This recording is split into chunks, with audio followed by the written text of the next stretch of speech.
საბოლოოდ გავარკვიოთ. ტეტე ჯობია თუ გლოკი. გლოკი რასაკვირველია, ჯობია, მე ეგრე ვფიქრობ. ამ შემთხვევაში მოდით აქ ახლო რაღაცა მინდა გაჩვენოთ. ერთმა ჩვენმა გამომწერმა ღვაჩუქა ჯავშნიანი დაჯავშნული შუშა რა. შეხედეთ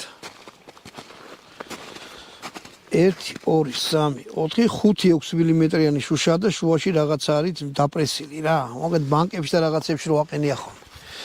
ეგეთი რაღაცა. გადავწყვიტე. შევაჯიბროთ ერთმანეთს. პისტოლეტები ხო კიდე რა უნდა თქვა. პისტოლეტები ახლა მე რაც ამ მაქვს. ამის მფლობელებიც აგერ არიან და ტარების უფლება აქვთ. გამოსულები ვართ შორს მოსახლეობიდან. ასე რომ თუ მოკლელულიანი არ აღიათ, ნუ გაიტანთ ნურსად და ნუ ისვით თუ არ გაქვთ ტარების უფლება. ან თუ პოლიციიდან არ გაქვთ აღებული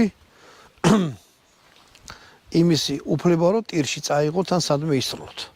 ნუ ეგ ყველა ვარიანტში გაფრთხილებულები იყავით. მე ყველა პისტოლეტის სტოლიდოს ყოველთვის ვიძახი. ამ შემთხვევაში შეხედეთ სამი იარაღი მაქვს, არის ტეტე, HS9.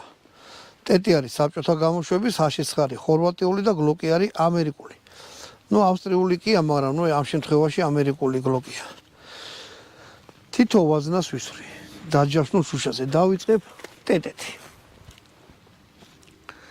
ამ იარაღის დაშლა, აწყობა, ტაქტიკურ ტექნიკური მონაცემები რაღაცები არხზე დევს.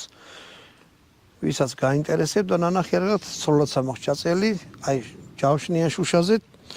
ეხლა ვისვრი და ვნახოთ რას იზამს. გადავტენე და